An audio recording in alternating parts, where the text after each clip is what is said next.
Bonjour à tous et bienvenue sur Amazing Mac TV. Alors qu'iOS 13.5 vient à peine de sortir, iOS 14 ne cesse de faire parler de lui. Alors pour deux raisons, la première c'est que la WWDC arrive le 22 juin, donc c'est à ce moment-là que sera annoncé iOS 14. Et puis l'autre raison c'est qu'un iPhone 11 qui était à destination d'un ingénieur d'Apple a été vendu par un salarié en Chine et donc du coup le code d'iOS 14 a pu être dévoilé. Du coup pas mal de nouveautés sont déjà dans la nature, on va en voir 10 dans cette vidéo et si vous aimez justement les vidéos concernant iOS, n'hésitez pas à vous abonner.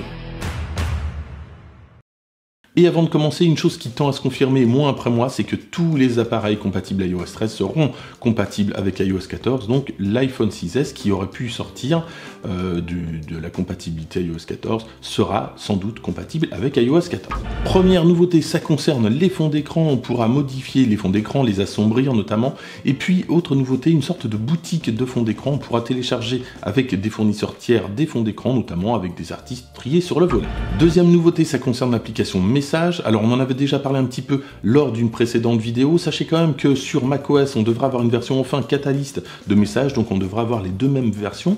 En ce qui concerne iOS et les nouvelles versions d'iOS 14, on pourrait avoir la possibilité de supprimer ou de modifier un e-message et ça c'est vraiment très bien. Autre nouveauté concernant Message, on pourra taguer une personne lorsqu'on fait un message groupé et on pourra même désactiver la conversation si celle-ci ne nous intéresse pas et être simplement notifié quand notre nom sera inscrit par l'un des correspondants.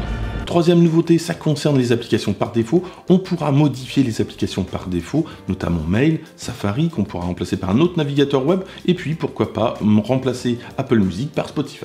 Quatrième probable nouveauté, ça concerne l'Apple Pencil et la possibilité d'envoyer des messages directement depuis l'Apple Pencil dans la case réservée aux messages. Ça fera une reconnaissance d'écriture et le message sera envoyé, ça peut être pratique aussi. Cinquième nouveauté, c'est une nouvelle application qui concerne la réalité augmentée, la possibilité avec un code QR d'afficher, alors ça marchera avec des partenariats évidemment, la possibilité d'afficher l'objet en question directement dans notre environnement.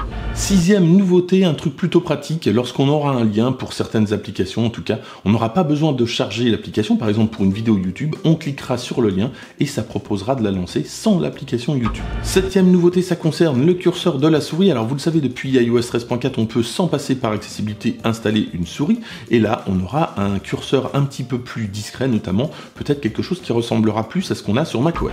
Huitième nouveauté, ça concerne les widgets sur la page d'accueil. Alors ça évidemment c'est très inspiré d'Android. On pourra avoir des widgets directement sur la page d'accueil. Neuvième nouveauté, ça concerne le trousseau et les mots de passe. Alors si vous utilisez macOS et Safari, et si vous utilisez plusieurs fois le même mot de passe, vous l'avez peut-être remarqué, vous avez un petit panneau d'information qui vous dit que ce mot de passe a déjà utilisé. On aura cette fonctionnalité pour tous les mots de passe dans iOS. Et puis dixième probable nouveauté, on aura un multitâche sur iPhone qui ressemble à ce qu'on a déjà sur l'iPad. Alors si vous avez un iPad, vous voyez de quoi je parle, on aura des icônes complètement pleines et pas des icônes qui se superposent pour pouvoir gérer les applications ouvertes. Voilà donc pour les probables nouveautés d'iOS 14, donc je vous en parlerai le 22 juin lors de la conférence WWDC sur Twitter et Facebook, et puis le lendemain sur YouTube avec un petit récapitulatif de tout ce qu'on a appris sur iOS 14. N'hésitez pas à vous abonner donc en attendant, et moi je vous dis à très bientôt.